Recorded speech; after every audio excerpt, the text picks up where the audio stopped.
Joe's Civil Contractors Federation is very impressed with the evidence-based approach. I was particularly impressed this morning with the data and the research that was shown and the trends that we're seeing in the industry. Some of that stuff is really exciting, but also challenging and something we're going to have a real hard look at for the future.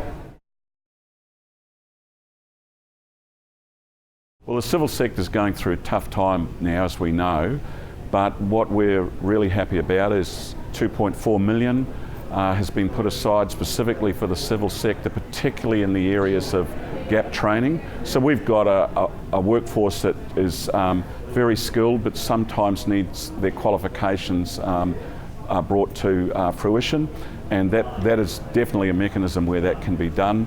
The other area is trade start, for instance, and that is an area for those who have left school but are aspiring to get into the industry. There's something like $900,000 made available to the civil sector for that, and again, we're very, very happy about that. I think the evidence-based approach is really the only way to go, Joe, because at the end of the day, one size is not going to fit all, and Queensland's a very big place and it's regionally very different. So a targeted approach and an evidence-based approach is the only way, from a training perspective, that we can go into the future. Benefit the residential sector because it can be regionally tailored, and that's really important to the residential sector because it's distinctly different in each of the regions, and it's also going to look at the shortages of skills and focus on the skills pathways that we need to develop into the future to make sure the residential sector can skill up and be profitable for a long term.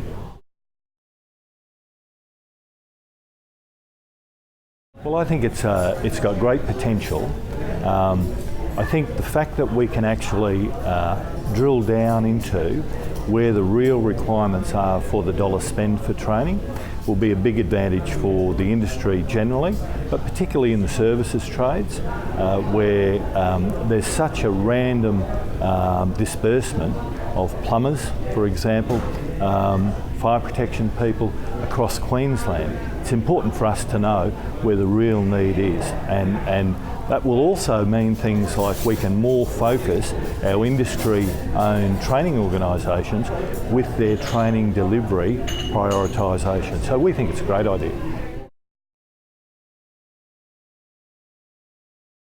First of all, I'd like to say that CSQ is genuinely the long-term partner of the services trades when it comes to skills.